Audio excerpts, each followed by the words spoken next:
İçmədi amma qeyrət dedi ki iç, döyüşə taqətin olsun. Abbas dedi əsgərdən utan, qeyrətin olsun. ای سرور و سالار حرم خانم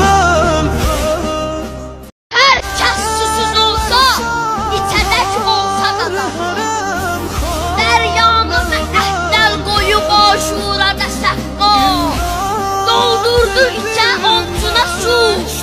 İçmədi amma qeyrət dedi ki iç, döyüşə taqətin olsun.